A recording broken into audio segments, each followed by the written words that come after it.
बाबा जी और हुजूर जी की प्यारी साथ संगत जी, आप सभी को प्यार भरी राधा स्वामी जी संगत जी, आप सभी से एक विनती है। अगर चैनल पर नए हैं तो कृपया चैनल सतगुरु RSSB 0.1 को सब्सक्राइब कर लीजिए और कमेंट में राधा स्वामी जी ज़रूर लिख दीजिए। और साथ साथ अपने शहर का नाम भी ज़रूर लिखिए। जी संगत जी, आज हम आपके लिए डेरा ब्यास से जुड़ा हुआ एक ऐसा भावपूर्ण प्रसंग लेकर आए हैं जिसने हर दिल को भीतर तक छू लिया। कल 7 फरवरी की शाम लगभग 4 बजे हुजूर जी और संगत के बीच हुए सवाल जवाब की झलकियां हम इस वीडियो के माध्यम से आपके सामने रख रहे हैं। आज का वातावरण कुछ अलग ही था। बाबा जी स्टेज पर उपस्थित नहीं थे और यह बात संगत की आंखों से साफ झलक रही थी। चेहरों पर हल्की सी उदासी थी और दिलों में खालीपन महसूस हो रहा था। लेकिन जैसे ही हुजूर जी ने सवाल जवाब का सिलसिला शुरू किया, उनकी करुणा भरी बातों ने ऐसा असर किया कि संगत की उदासी धीरे धीरे मुस्कान में बदलने लगी। जब हुजूर जी पधारे, उस समय शब्द चल रहा था, मेहरबान है साहिब मेरा। और शब्द समाप्त होते ही हुजूर जी ने सवाल जवाब कार्यक्रम आरंभ कर दिया। सबसे पहले संगत में से एक भाई खड़ा हुआ और भारी मन से उसने कहा कि हुजूर जी, मैं नशे की आदत से बाहर नहीं निकल पा रहा हूं, आप मुझ पर कृपा कीजिए। हुजूर जी ने बहुत प्रेम और गंभीरता से समझाया कि बेटा, बुरी आदतें और गलत रास्ते इंसान को आगे नहीं बल्कि पीछे की ओर ले जाते हैं। जीवन में जो भी बोझ उठाना पड़ता है, वे अंततः हमें स्वयं ही उठाना होता है। अगर हमारी सेहत बिगड़ जाए, मन अशांत हो जाए और फिर भी हम गलत आदतों को पकड़े रखें, तो उसके जवाब भी हमें ही भुगतने पड़ते हैं और बीमार भी हमें ही पड़ते हैं। इसलिए कोई भी कदम उठाने से पहले उसे अच्छी तरह सोच समझ कर उठाना चाहिए, क्योंकि नशा इंसान की जिंदगी को धीरे धीरे खोखला कर देता है। इसके बाद उसी भाई ने एक और सवाल किया कि हुजूर जी, हमें यह मनुष्य जन्म किस लिए मिला है और हम इसे सफल कैसे बना सकते हैं। हुजूर जी ने बड़े स्नेह से जवाब दिया कि महापुरुष हमेशा यही कहते आए हैं कि मनुष्य जन्म का असली उद्देश्य केवल एक ही है, अपनी सच्ची पहचान को जानना और उस कुल मालिक के साथ मिलाप करना। जब इंसान को धन, दौलत, नाम, यश या ऊंचे पद मिल जाते हैं तो वह अक्सर अहंकार में आ जाता है और उन्हीं चीजों में उलझ कर रह जाता है। वह भूल जाता है कि यह सब अस्थाई है। हम वही काम बार बार दोहराते रहते हैं जो हम पहले नीची योनियों में करते आए हैं। इसी कारण इस मानव देह को उत्तम से उत्तम शरीर कहा गया है, ताकि हम इस अनमोल अवसर का सही लाभ उठाकर मालिक के साथ जुड़ सके। हुजूर जी ने आगे फरमाया कि हमें अपनी दिशा मालिक की ओर करनी है। मालिक ने हमें यह अवसर दिया है कि हम भक्ति करें, नाम का अभ्यास करें और उसके साथ संबंध जोड़ सकें। यही इस जीवन की सबसे बड़ी सफलता है। यह मार्ग केवल बोलने या सुनने का नहीं है, बल्कि जीने और अपनाने का रास्ता है। जब तक हम खुद इस पर चलना शुरू नहीं करेंगे, तब तक मालिक की ओर सचमुच कदम आगे नहीं बढ़ा पाएंगे। फिर संगत में से किसी ने निवेदन किया कि हुजूर जी, जिनके हाथ नहीं है, क्या उन्हें नाम दान प्राप्त नहीं हो सकता। हुजूर जी ने तुरंत और बड़े स्पष्ट शब्दों में कहा कि बिल्कुल मिल सकता है। नाम दान लेने या देने के लिए हाथों का होना कोई अनिवार्य शर्त नहीं है और इसमें कोई अंतर नहीं पड़ता। इसके बाद हुजूर जी ने एक गहरी बात समझाई कि 24 घंटे हमारे भीतर एक धुन गूंज रही है। आप देखते होंगे कि बाहर कितने तेज तेज स्पीकर चलते रहते हैं, लेकिन कई बार हमें उनकी आवाज का एहसास भी नहीं होता, क्योंकि भीतर की धुन उनसे कहीं अधिक ऊंची, शक्तिशाली और स्पष्ट होती है। हुजूर जी ने आगे फरमाया कि यह सारा संबंध प्रेम का है और जैसे जैसे हम भीतर की ओर बढ़ते हैं, वैसे वैसे अपने आप हमारा दिल उस मालिक के साथ जुड़ता चला जाता है। इसके बाद एक बहन ने भावुक होकर कहा कि हुजूर जी, मेरा मन अक्सर बहुत उदास रहता है। बहन ने आगे बताया कि पिछले हफ्ते बाबा जी भाटी में दर्शन देने आए थे और मेरी सेवा ड्यूटी पंडाल में लगी हुई थी। जब बाबा जी को सामने देखा तो मुझे बहुत खुशी हुई। मेरे 2 बच्चे हैं।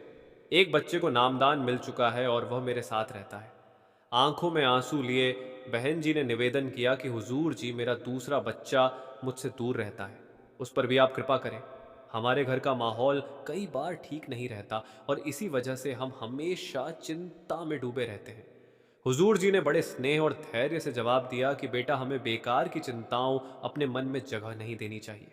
मालिक ने हमें जो सिद्धांत बताए हैं, वही हमने अपने बच्चों को भी सिखाए हैं। जितनी अच्छी परवरिश हम कर सकते थे, अपनी तरफ से पूरी कोशिश की है। अब हमारा कर्तव्य यही है कि बच्चों के साथ दिल में प्रेम बनाए रखें और अपनी ओर से हमेशा भलाई करते रहें। हुजूर जी ने आगे समझाया कि याद रखो, हमारे कर्म अलग हैं और बच्चों के कर्म अलग। हमने अपनी ईमानदार मेहनत से जो कुछ था उन्हें दिया, लेकिन हम अपने अपने कर्म साथ लेकर आए हैं और बच्चे अपने अपने कर्म साथ लेकर आए हैं। हम उन्हें अच्छे संस्कार दे सकते हैं, सही रास्ता दिखा सकते हैं, इससे ज़्यादा हमारे हाथ में कुछ नहीं है। हुजूर जी ने आगे कहा कि आज के समय में दुनिया का असर बहुत ज़्यादा है, इसलिए कई बार बच्चे थोड़ा भटक भी जाते हैं। इसमें घबराने की ज़रूरत नहीं है। हमें प्रेम और समझदारी का वातावरण बनाए रखना है। इस पर बहन जी ने फिर विनती की कि हुजूर जी कृपया मेरे बच्चों को अपने चरणों से जोड़ लें। हुजूर जी ने करुणा भरे स्वर में कहा कि ठीक है बेटा, मालिक पर भरोसा रखो। इसके बाद बहन जी ने एक और अनुभव साझा किया कि जब मैं भजन सिमरन में बैठती हूँ तो मुझे अपने सिर के भीतर घंटियों जैसी आवाज़ सुनाई देती है। क्या यह शब्द धुन है? हुजूर जी मुस्कुराए और बोले कि हमें इसकी परख करने की ज़रूरत नहीं है, जो कुछ भी सुनाई देता है बस उस आवाज़ को ध्यान से सुनते रहो और उसका आनंद लो। फिर एक भाई ने सवाल किया कि हुजूर जी, आपने मुझे छोटी उम्र में ही परमार्थ से जोड़ दिया, भीतर से बहुत कुछ मिलता है, फिर भी मन और अधिक भक्ति की ओर खींचता रहता है। भजन सिमरन के विषय में कृपया मेरा मार्गदर्शन करें।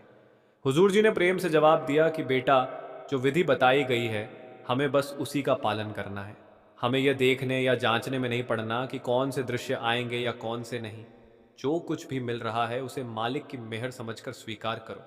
हमारा सारा ध्यान केवल सिमरन पर होना चाहिए, अनुभवों की तलाश में नहीं। हुजूर जी ने आगे फरमाया कि हमें अपने मुर्शिद की प्रसन्नता चाहिए।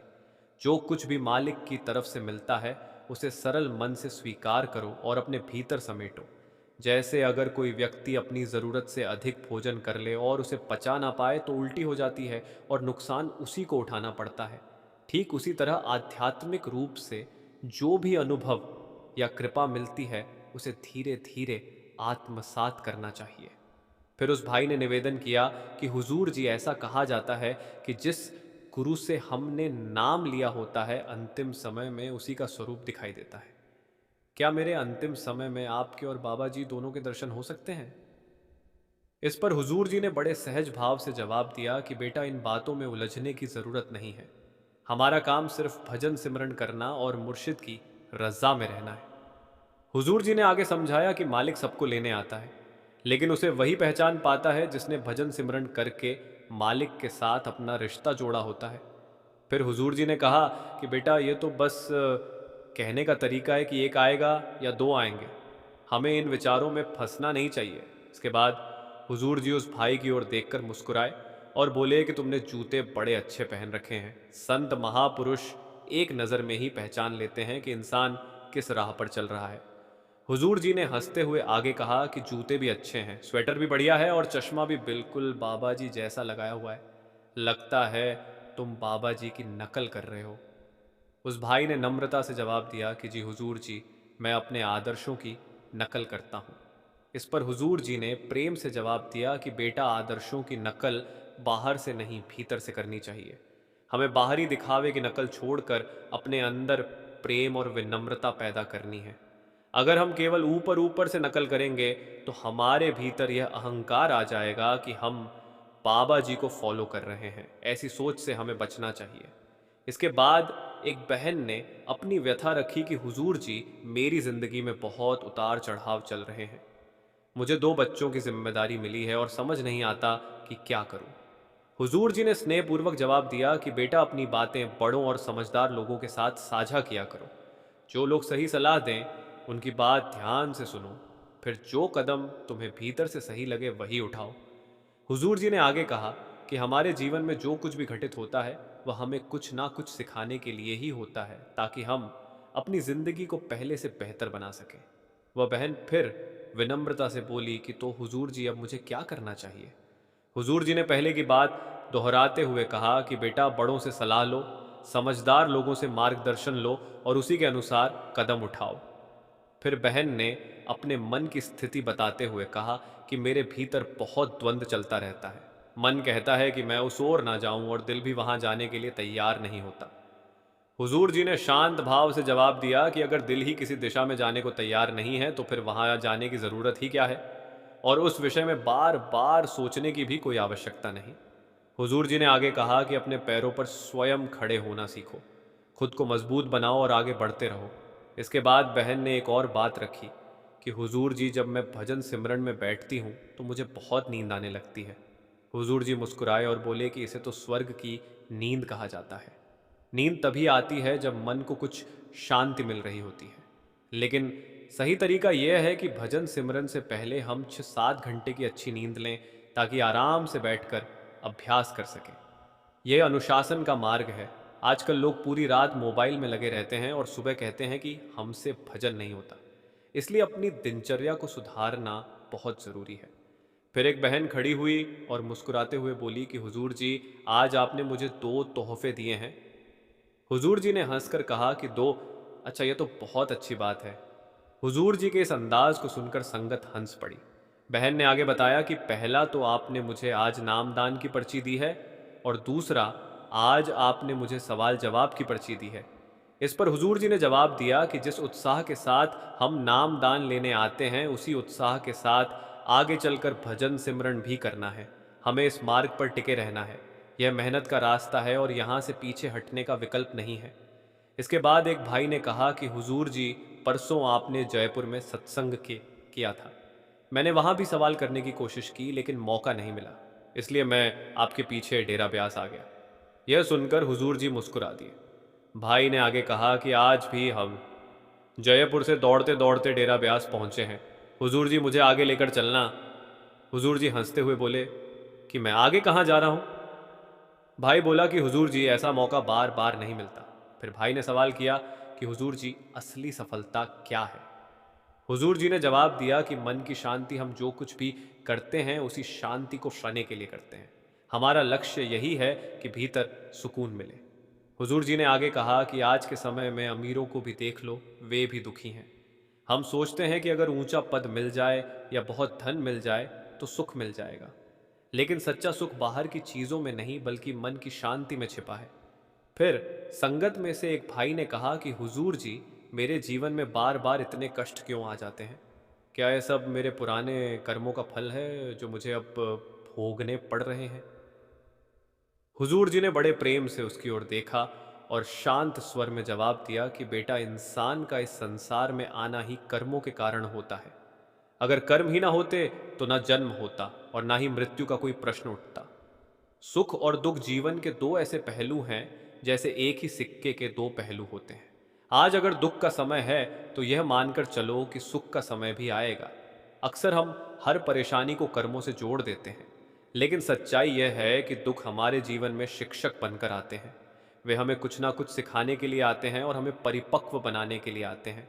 अगर हम उनसे सीख लेकर आगे बढ़ें तो जीवन आसान हो जाता है, लेकिन अगर हम घबराते रहेंगे तो अपनी तकलीफ और बढ़ा लेंगे।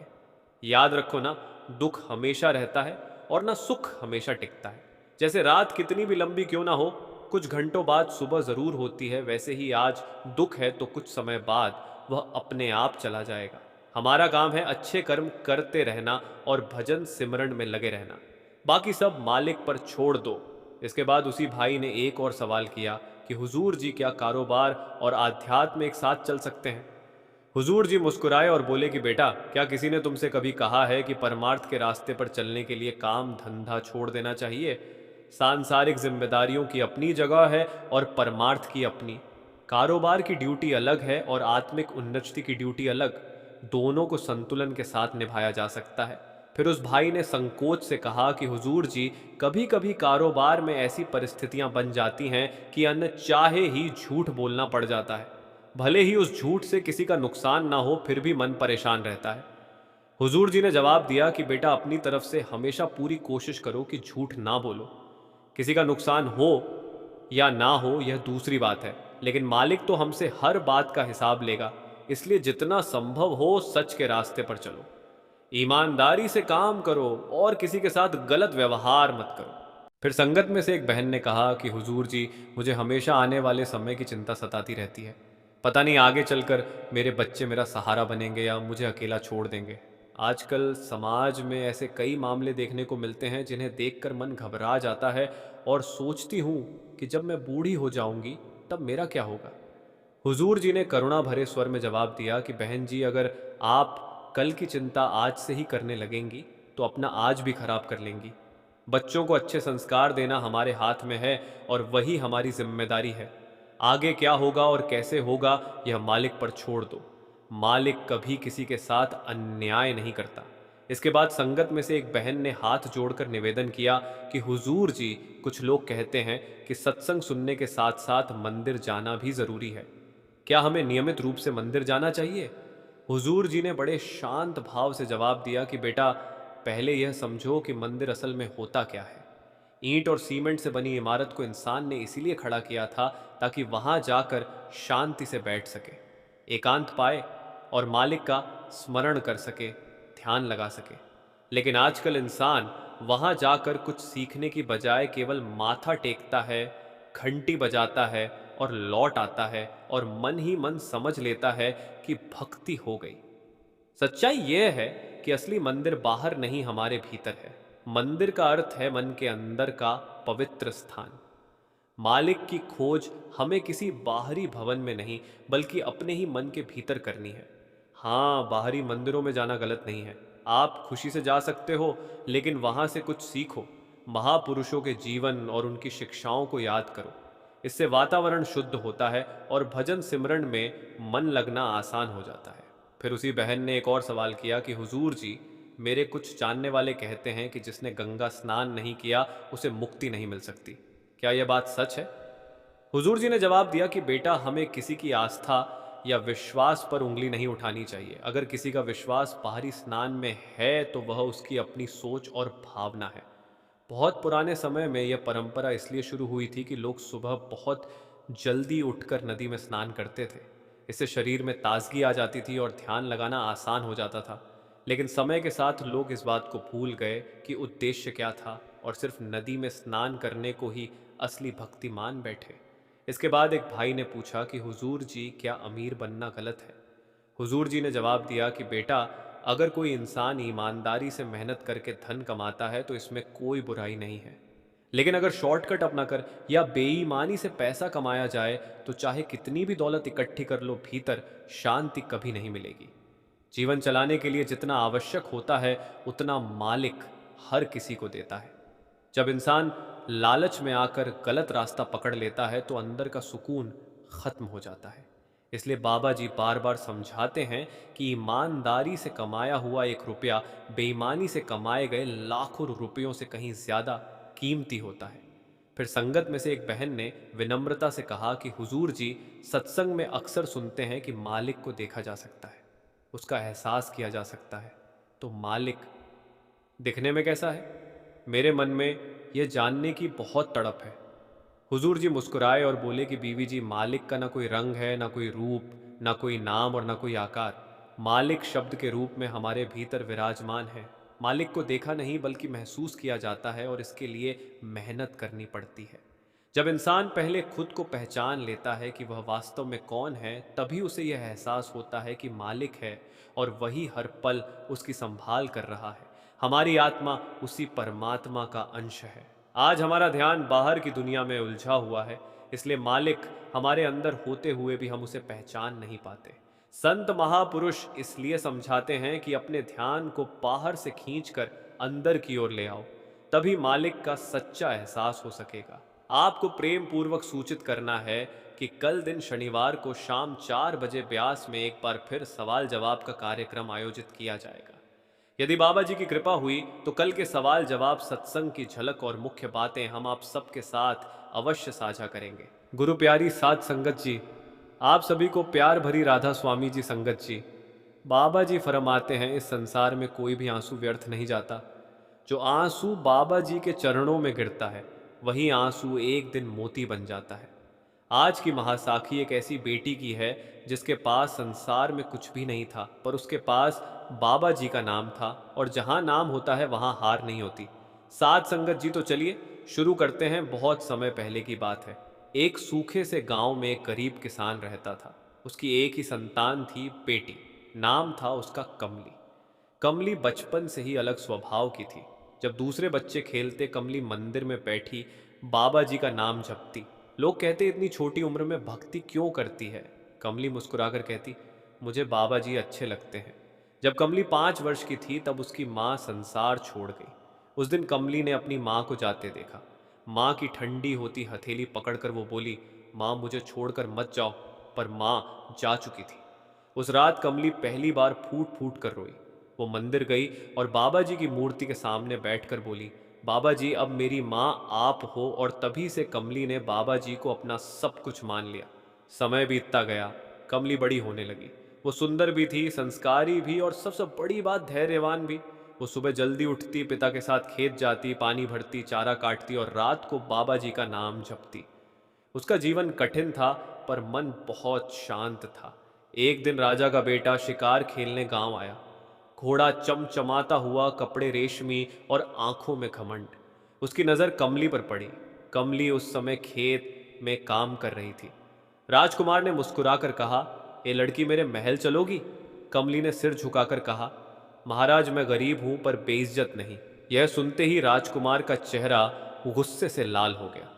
वो बोला, तुझे सबक सिखाऊंगा। और यहीं से कमली के जीवन की सबसे बड़ी परीक्षा शुरू होती है। गुरु प्यारी साध संगत जी बाबा जी फरमाते हैं, जब किसी का घमंड जागता है तो उसकी बुद्धि सो जाती है, और जब किसी की बुद्धि सो जाती है तो बाबा जी उसकी परीक्षा लेना शुरू कर देते हैं। फिर राजकुमार घोड़े पर बैठा कमली को घूरता रहा। उसकी आंखों में क्रोध, वासना और अहंकार सांप झलक रहा था।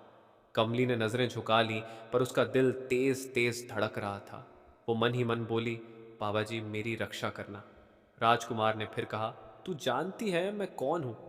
कमली बोली, आप राजा के पुत्र हैं।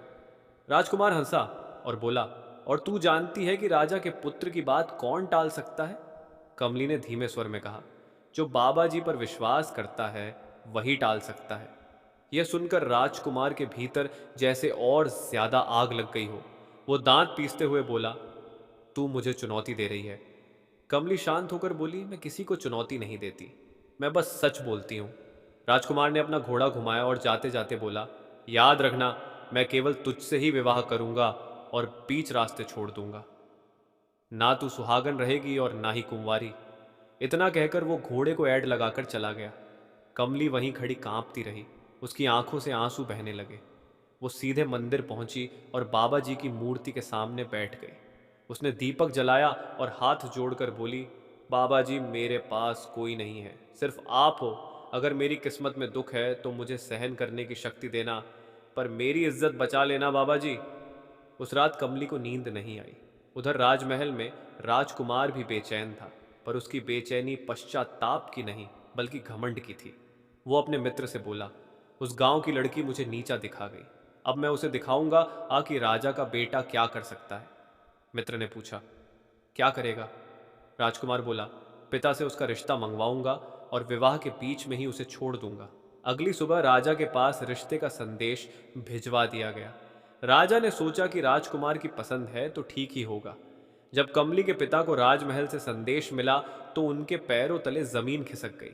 वो घबराए हुए कमली के पास आए और बोले, बेटी राजा के घर से रिश्ता आया है। कमली का चेहरा पीला पड़ गया।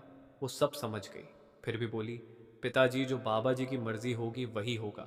पिता रो पड़े और बोले, हम गरीब लोग हैं, बेटी राजा को कैसे मना करें? कमली ने पिता के चरण पकड़ लिए और बोली, पिताजी आप डरिए मत, मैं सब कुछ बाबा जी पर छोड़ती हूँ। विवाह की तारीख तय हो गई। गांव में हलचल मच गई। कुछ लोग खुश थे तो कुछ फुसफुसा रहे थे कि इतने ऊंचे घराने में बेटी भेजना ठीक नहीं। पर कमली शांत थी। वो रोज और ज्यादा नाम जपने लगी।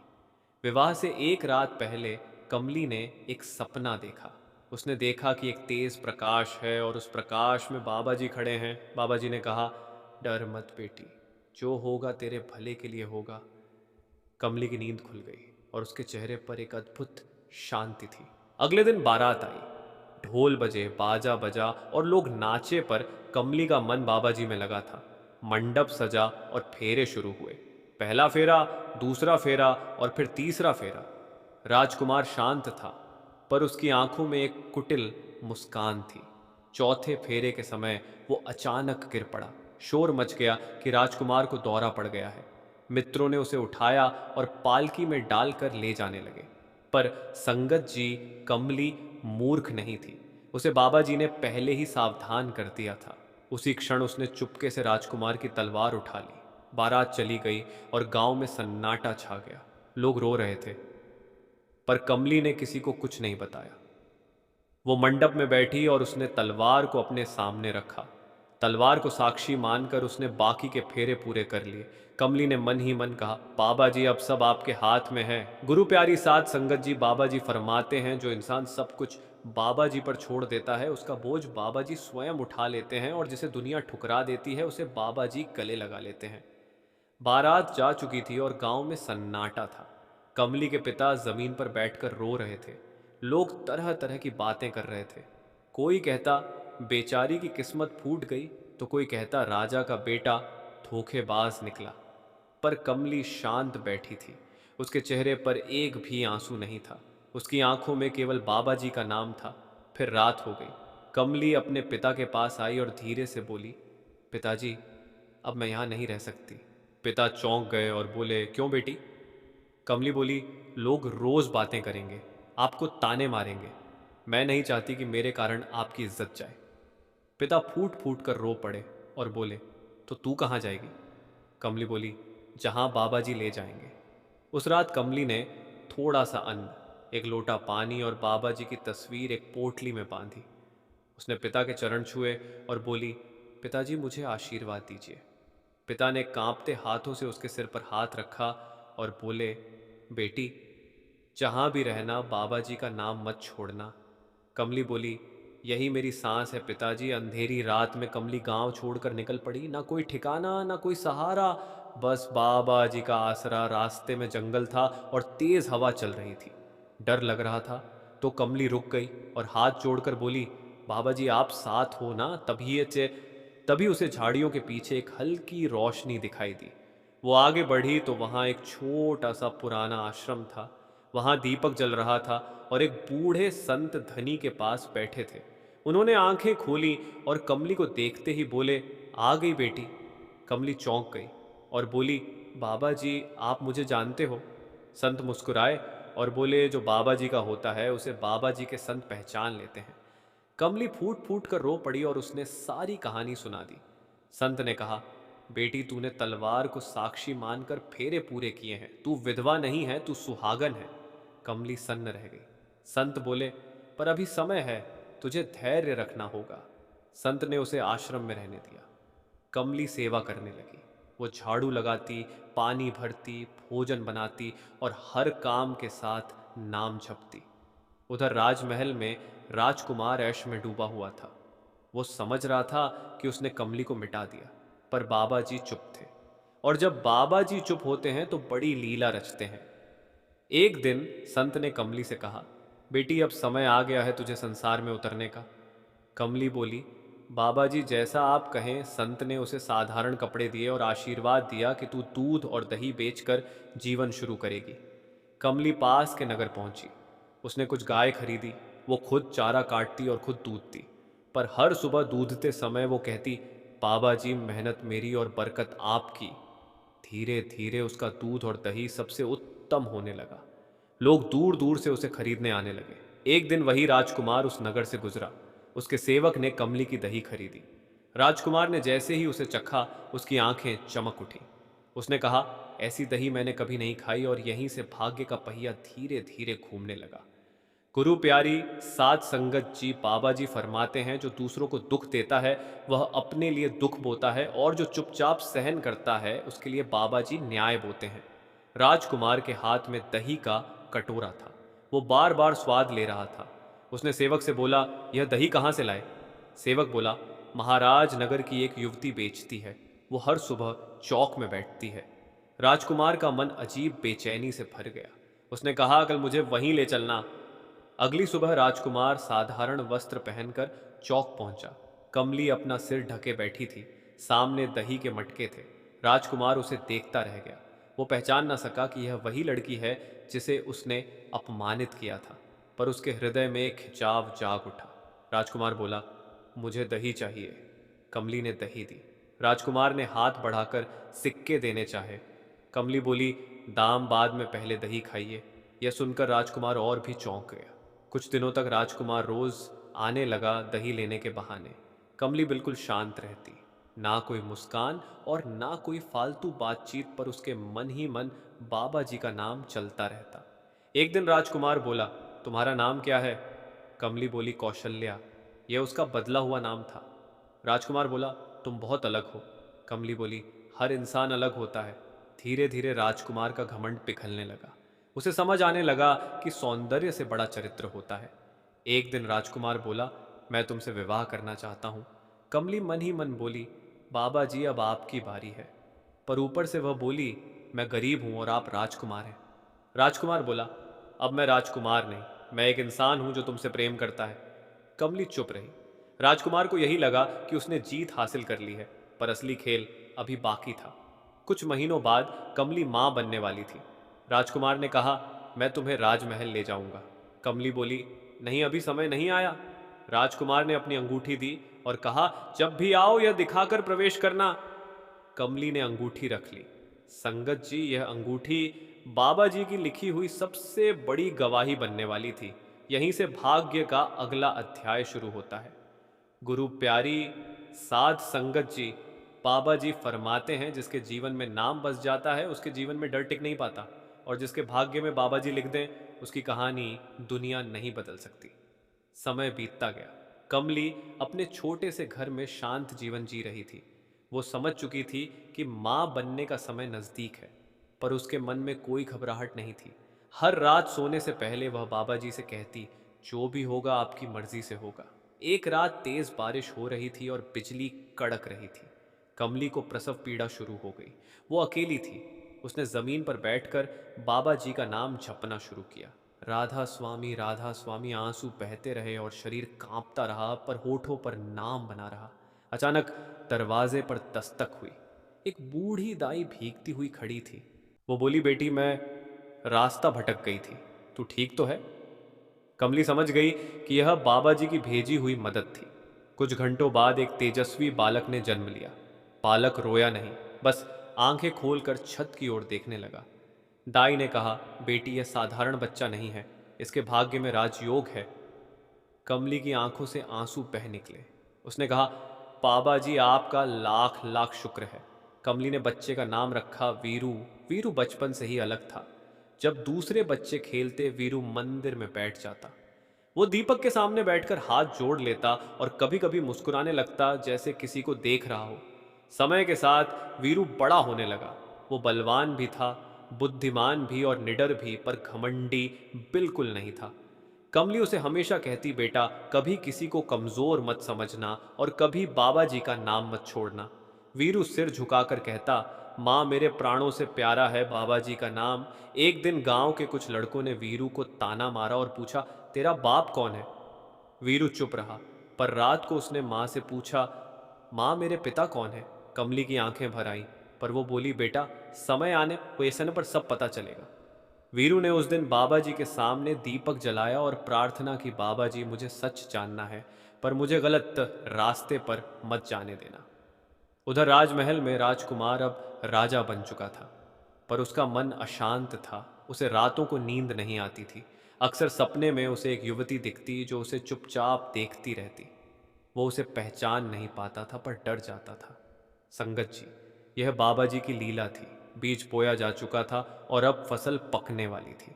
गुरु प्यारी सात संगत जी, बाबा जी फरमाते हैं, सच चाहे जितना दबा दो, एक दिन स्वयं बाहर आ जाता है, और जिसके सिर पर बाबा जी का हाथ हो, उसे न्याय मिलने से कोई रोक नहीं सकता। वीरू अब 16 वर्ष का हो चुका था। ऊंचा कद, चौड़ी छाती और तेज आंखें, पर मन से वह अब भी उतना ही सरल था। हर सुबह उठते ही वह बाबा जी का नाम जपता और फिर माँ के चरण छूता। एक दिन गांव के चौपाल पर कुछ लोग बातें कर रहे थे। किसी ने कह दिया, अरे ये वही लड़का है ना जिसकी माँ का कोई पति नहीं। वीरू ने यह सुन लिया। उसके कदम ठिठक गए और दिल कांप उठा। वो बिना कुछ कहे सीधा घर चला गया। घर पहुंचकर उसने माँ के चरण पकड़ लिए और बोला, माँ, आज सच बता दो, मैं कौन हूं? कमली चुप रही। उसकी आंखों से आंसू बहने लगे। वीरू बोला, अगर आज नहीं बताया तो मैं घर छोड़ दूंगा। कमली ने बाबा जी की तस्वीर के सामने दीपक जलाया और हाथ जोड़कर बोली, बाबा जी अब आप ही शक्ति देना। फिर उसने वीरू को अपने पास बिठाया और पूरी कहानी शुरू से अंत तक सुना दी। वीरू सुनता रहा। उसकी मुट्ठियां भी गईं और आंखों में आग आ गई, पर उसने खुद को संभाला। उसने माँ के चरणों में सिर रख दिया और बोला, माँ आप पवित्र हो, आप महान हो। फिर उसने धीरे से पूछा, माँ क्या आप चाहती हो कि मैं बदला लूं? कमली बोली, नहीं बेटा, मैं न्याय चाहती हूँ। अपमान का उत्तर अपमान नहीं बल्कि सत्य होना चाहिए। वीरू ने बाबा जी की तस्वीर के सामने हाथ जोड़े और कहा, बाबा जी मुझे रास्ता दिखाइए। उसी रात वीरू ने एक स्वप्न देखा। एक बूढ़े संत आए और उसके माथे पर हाथ रखकर बोले, नगर जा, पहले स्वयं को सिद्ध कर, फिर सत्य अपने आप प्रकट होगा। सुबह वीरू ने माँ से कहा, माँ मैं नगर जा रहा हूँ। कमली ने उसकी पोटली बांधी और उसका माथा चूम कर कहा, बेटा नाम मत छोड़ना। वीरू नगर की ओर चल पड़ा। उसके कदमों के साथ साथ अब न्याय भी चल पड़ा था। गुरु प्यारी साध संगत जी बाबा जी फरमाते हैं, जिसके पास नाम की ढाल हो उसके सामने बड़े से बड़ा शत्रु भी टिक नहीं पाता, और जिसे बाबा जी चलाते हैं वो कभी गलत रास्ते पर नहीं चलता। वीरू कई दिनों की यात्रा के बाद उस विशाल नगर के द्वार पर पहुंचा। ऊंची ऊंची दीवारें, भव्य द्वार और चारों ओर सैनिक। वीरू ने मन ही मन बाबा जी का नाम लिया और कहा, जो होगा आपकी मर्जी से होगा। नगर में घुसते ही उसने देखा कि लोग डरे हुए हैं। किसी के चेहरे चेहरे पर मुस्कान नहीं थी और हर कोई जल्दी जल्दी में था। वीरू ने एक बुजुर्ग से पूछा, बाबा लोग इतने घबराए क्यों हैं? बुजुर्ग बोले, बेटा राजा बड़ा क्रूर हो गया है, जरा सी गलती पर कठोर दंड देता है। वीरू समझ गया कि यही उसका पिता है। वीरू ने एक छोटी सी झोपड़ी किराए पर ली। वो दिन में मजदूरी करता और रात को बाबा जी का नाम जपता। धीरे धीरे लोग उसकी ईमानदारी से प्रभावित होने लगे। एक दिन राजमहल में चोरी हो गई। बहुमूल्य रत्न गायब हो गए। राजा ने घोषणा करवाई कि जो चोर पकड़ेगा उसे भारी इनाम मिलेगा। वीरू दरबार पहुंचा तो सब हंस पड़े। लोग कहने लगे, यह लड़का क्या करेगा? वीरू बोला, महाराज मुझे एक अवसर दीजिए। राजा ने उपहास से कहा, ठीक है, अगर असफल हुआ तो कोड़े पड़ेंगे। वीरू मुस्कुराया। उसने सब नौकरों को बुलवाया और सबके हाथों पर हल्दी लगवाई। फिर उसने एक दीपक जलाया। कुछ समय बाद एक नौकर के हाथ से हल्दी झड़ने लगी। वीरू बोला, यही चोर है। राजा चौंक गया। जब पूछताछ हुई तो नौकर टूट गया और रत्न मिल गया। पूरा दरबार सन्न रह गया। राजा ने वीरू को इनाम दिया, पर वीरू ने धन लेने से मना कर दिया। वो बोला, महाराज मुझे बस आपकी सेवा करनी है। राजा बहुत प्रभावित हुआ और उसने वीरू को महल में रख लिया। धीरे धीरे वीरू राजा का विश्वास पात्र बन गया, पर उसका लक्ष्य कुछ और ही था। गुरु प्यारी साध संगत जी बाबा जी फरमाते हैं, जो विनम्र होता है उसे ऊपर उठने से कोई रोक नहीं सकता, और जो नम का सहारा लेता है उसका सहारा खुद परमात्मा बनते हैं। वीरू अब राजमहल में रहने लगा था, पर उसका रहन सहन वैसा ही साधारण था।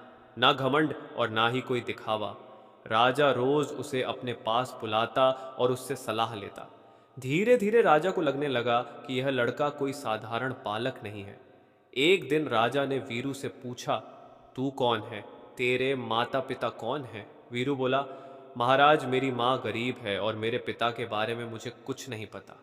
राजा के हृदय में एक अजीब सी पीड़ा हुई। वो स्वयं भी नहीं समझ पाया कि ऐसा क्यों हो रहा है। उधर कमली अपने गांव में हर रोज बाबा जी से प्रार्थना करती, मेरे बेटे की रक्षा करना। उसे बार बार सपने में वीरू मुस्कुराता हुआ दिखता था। यह बाबा जी का संकेत था कि सब कुछ ठीक है। एक दिन राज्य में भयंकर अकाल पड़ा। अनाज के भंडार खाली होने लगे और लोग भूख से मरने लगे।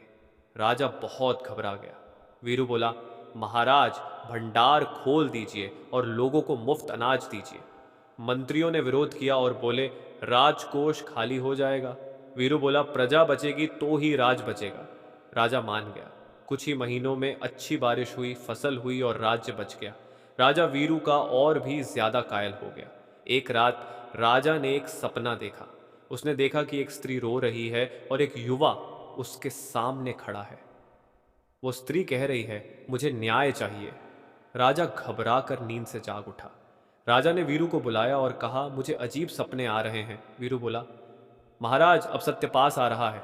गुरु प्यारी साध संगत जी बाबा जी फरमाते हैं, जिसे मिलाना होता है उसे कोई जुदा नहीं कर सकता, और जिससे सच छिपा होता है उसे सच खुद ढूंढ लेता है। कमली को एक रात स्वप्न आया। उसने देखा कि वीरू राजमहल के द्वार पर सफेद वस्त्रों में खड़ा है और उसके चेहरे से तेज फूट रहा है। वहां वही बूढ़े संत थे जो कभी उसे आश्रम में मिले थे। संत बोले, बेटी अब समय हो गया है। कमली की नींद खुल गई और उसका हृदय जोर जोर से धड़कने लगा। सुबह होते ही उसने गांव छोड़ने का निश्चय किया। उसने अपनी पोटली बांधी, बाबा जी की तस्वीर ली और नगर की ओर चल पड़ी। उधर वीरू को भी बेचैनी हो रही थी और उसका मन अशांत था। उसने बाबा जी से कहा, आज कुछ होने वाला है। कमली नगर पहुंची और चौक में बैठकर वही दही बेचने का काम शुरू किया जो उसने कभी पहले किया था। वीरू महल से निकलकर चौक की ओर जा रहा था। तभी अचानक उसकी नजर कमली पर पड़ी। उसका हृदय कांप गया। उसे कुछ जाना पहचाना सा लगा। वो पास गया और बोला, माँ। कमली ने ऊपर देखा और दोनों की आंखें मिल गई। आंखों से आंसू बहने लगे। कमली बोली, बेटा तू ठीक है ना? वीरू बोला, माँ आप यहाँ कैसे? कमली बोली, बेटा मुझे बाबा जी यहाँ लाए हैं। दोनों एक कोने में बैठे और कमली ने सारी स्थिति बताई। वीरू बोला, माँ अब सत्य प्रकट होगा। उसी समय राजा भी चौक से गुजर रहा था।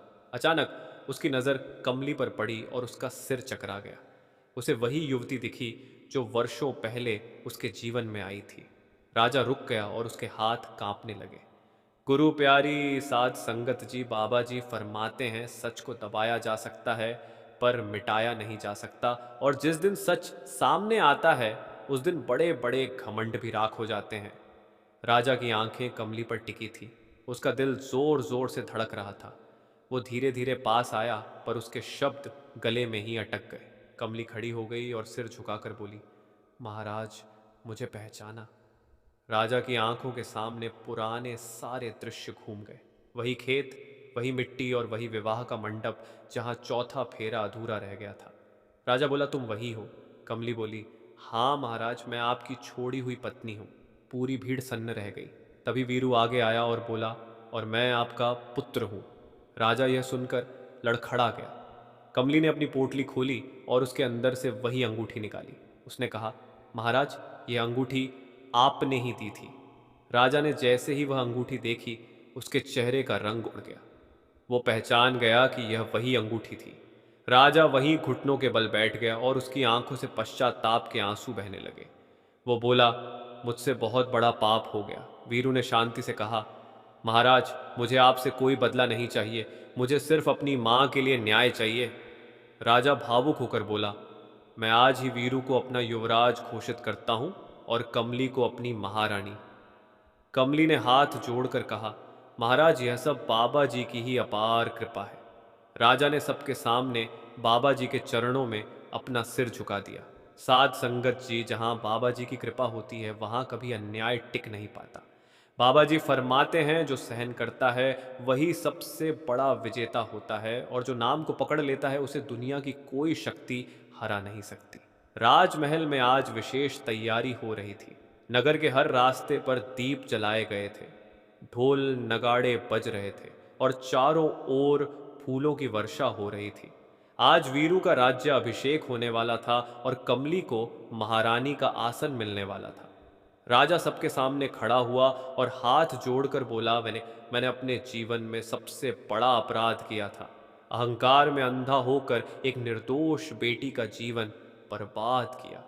आज बाबा जी की कृपा से मुझे अपने पापों का प्रायश्चित करने का अवसर मिला है।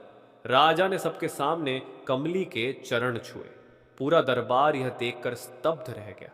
राजा बोला, आज से कमली मेरी महारानी है और वीरू मेरा उत्तराधिकारी युवराज। कमली की आंखों से आंसू बह निकले।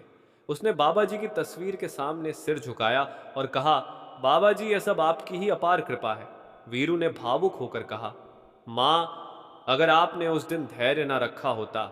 एक बार आपसे फिर से विनती है जी कि कमेंट में प्यार भरा राधा स्वामी ज़रूर लिखिए जी, और संगत के अपने इस चैनल को सब्सक्राइब करना मत भूलिए जी गुरु प्यारी साध संगत जी, राधा स्वामी जी।